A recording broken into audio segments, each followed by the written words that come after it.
Hi friends, എല്ലാവർക്കും എൻ്റെ ചാനലിലേക്ക് സ്വാഗതം. ഞാൻ വളരെ വ്യത്യസ്ത രുചിയിലൊരു ചമ്മന്തിയാണ് നിങ്ങളെ പരിചയപ്പെടുത്താൻ പോകുന്നത്. അതിനുവേണ്ടി ഇത് വെള്ളം പറ്റിയ തേങ്ങയാണ്. അപ്പം നമുക്കറിയാം, തേങ്ങയൊക്കെ ഒരുപാട് കിടക്കുമ്പം വെള്ളമൊക്കെ വറ്റി പോകുന്നുണ്ട്. അത് നമ്മൾ വെറുതെ കളയണ്ട. ഇത് നല്ലതാണ്, ടേസ്റ്റാണ് ചമ്മന്തിക്ക്. അപ്പോൾ ഇത് ഞാൻ എങ്ങനെ ചെയ്യുന്നതെന്നുള്ളത് പരിചയപ്പെടുത്തി തരാം.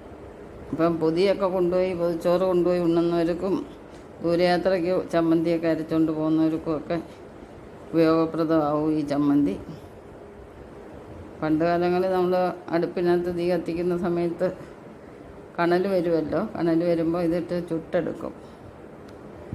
നല്ല മണവുമാണ്, നല്ല ടേസ്റ്റുമാണ്. അപ്പോൾ ഇതെങ്ങനെ ചുടുന്നതെന്നുള്ളത് ഞാൻ കാണിച്ചു തരാം. അപ്പോൾ അതിന് വേണ്ടുന്ന ചേരുവകളാണ്: ഇത് പുളിയാണ്, ഇഞ്ചി, ഞാൻ 2 വറ്റമുളക് ചുട്ടെടുത്തിട്ടുണ്ട്, പിന്നെ ഉപ്പ്, എരിവിനാവശ്യമായിട്ട് ഞാനിവിടെ പച്ചമുളകാണ് ചേർത്തേക്കുന്ന കൂടുതലും, പിന്നെ കരിയാപ്പില, ചെറിയ ഉള്ളി എത്ര ചേർത്താലും ടേസ്റ്റാണ്. അപ്പോൾ നമുക്കിതൊന്ന് തയ്യാറാക്കാം. നമ്മളിവിടെ കണലുണ്ടാക്കി വെച്ചിട്ടുണ്ട്, കണ്ടില്ലേ? ഇത് തീക്കട്ടയാണ്. അപ്പോൾ ഇതിലോട്ട് നമ്മൾ തേങ്ങ ഇടുകയാണ്.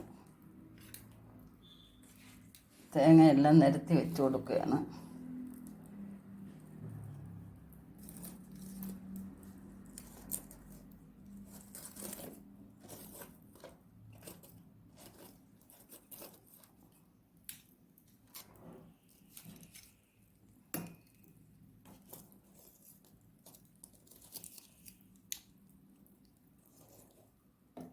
നമ്മൾ കുറച്ച് കണലൂടെ പൊട്ടിച്ചിടുക.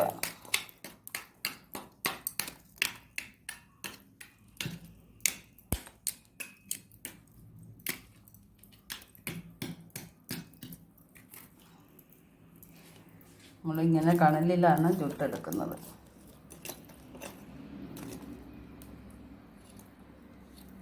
ഒരു 10-20 മിനിറ്റ് നമ്മളിങ്ങനെ അടുപ്പിനകത്ത് തന്നെ വെക്കുക. അപ്പോൾ ഇതെല്ലാം നല്ലപോലെ വെന്ത് നല്ലൊരു മണമാണ് തേങ്ങയ്ക്ക് ഉണ്ടാകുന്നത്.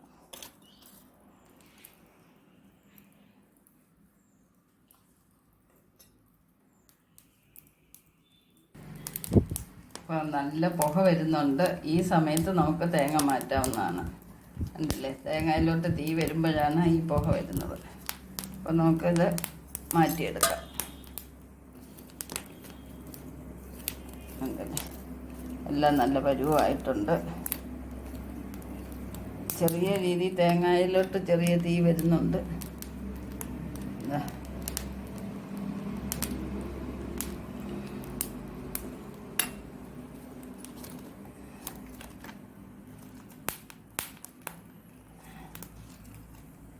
എന്തൊരു മണമാണെന്നറിയാമോ? നമ്മൾ ഗണപതി ഹോമത്തിന് തേങ്ങ അടുപ്പിലിടുമ്പോൾ ഉണ്ടാകുന്ന മണമാണ്.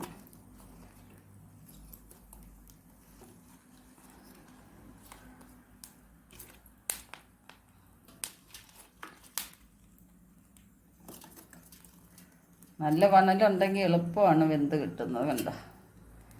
അപ്പോൾ ഇതാണ് ചുട്ട തേങ്ങ. നമുക്ക് തീ മാറ്റാവുന്നതാണ്.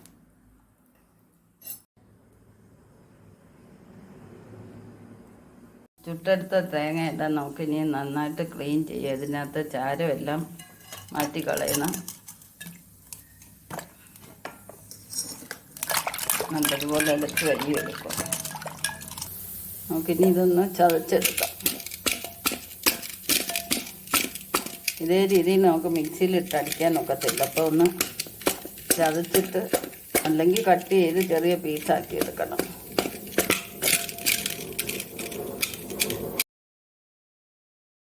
അത് തേങ്ങയെല്ലാം അരിഞ്ഞ് ചതച്ചൊക്കെ എടുത്തിട്ടുണ്ട്. ഇനി ഇതിൻ്റെ കൂടെ തന്നെ നമ്മൾ മുളകും ഇടുവാണ്. മുളകൊന്ന് കട്ട് ചെയ്തിടുന്നതായിരിക്കും നല്ലത്.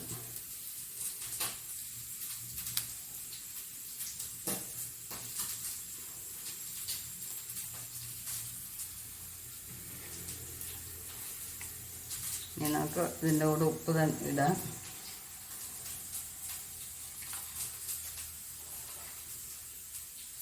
കറിവേപ്പില, പുളി. കറിവേപ്പില നല്ലപോലെ അരച്ചെടുക്കേണ്ടത് കൊണ്ടാണ് നമ്മൾ ആദ്യമേ തന്നെ ഇടുന്നത്. തേങ്ങ പൊടിഞ്ഞിട്ടുണ്ട്. നമുക്കിനി ഇതിലേക്ക് ഇഞ്ചി ഇട്ട് കൊടുക്കാം. പച്ചമുളക് ഈ കൂട്ടത്തിൽ ഇട്ട് കൊടുക്കാം. ഇത് ഓരോന്നും ഓരോ സമയത്ത് ഇടുന്നത് അതിൻ്റേതായിട്ടുള്ള അരവിൻ്റെ ആവശ്യം അനുസരിച്ചാണ്. ഇനി ഒന്നുകൂടെ നമുക്ക് ചെയ്യാം. എല്ലാം അരിഞ്ഞെടുത്തിട്ടുണ്ട്. ഇനി നമുക്ക് ഇഞ്ചി ഒന്ന്, ഉള്ളി ഇടുമ്പം നമ്മളെപ്പോഴും ചെറുതായിട്ട് കട്ട് ചെയ്ത് തന്നെ ഇടുക.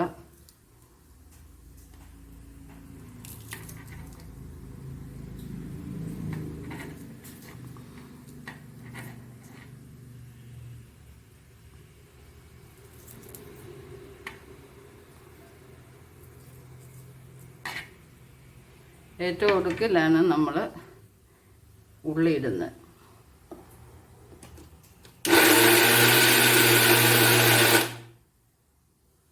അപ്പം നമ്മുടെ ചുട്ടരച്ച ചമ്മന്തി എല്ലാം റെഡി ആയിട്ടുണ്ട്. നമുക്കിനി ഇതൊന്ന് ബൗളിലോട്ട് മാറ്റാം. അപ്പോൾ നമുക്കിനി ഇത് ബൗളിലോട്ടൊന്ന് മാറ്റിയിടാം. നന്നായിട്ട് പൊടിഞ്ഞ് കിട്ടിയിട്ടുണ്ട്. ഈ ചമ്മന്തി ഒരാഴ്ചയൊക്കെ ഇരുന്നാലും കേട് വരുത്തില്ല. നമ്മൾ വെള്ളം തൊടാതെ ചെയ്യുന്നതാണ്. തേങ്ങ നല്ലതുപോലെ ഉണങ്ങിയ തേങ്ങ ആയിരിക്കണം. കേടില്ലാത്തതും സ്മെല്ലില്ലാത്തതും വേണം എടുക്കാൻ.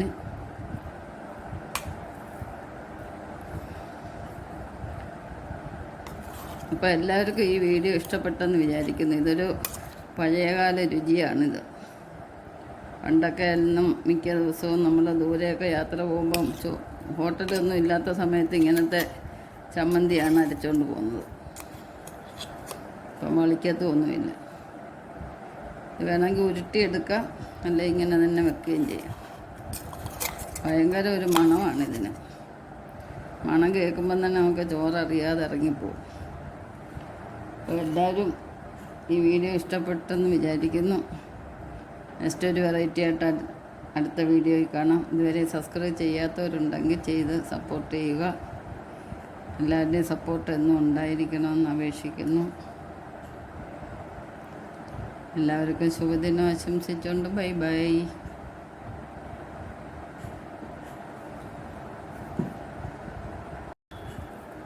ചമ്മന്തിയും കൂട്ടി ഒരുള്ള ചോറ് എല്ലാവരും കൂടെ തരാവുന്നതാണ്.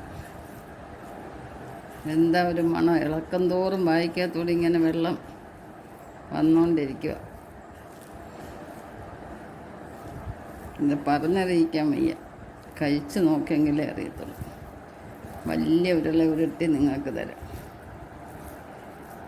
ഉണ്ട്. ഇതിൻ്റെ കളറ് ചുവപ്പല്ല, ബ്രൗണാണ്. കണ്ടോ?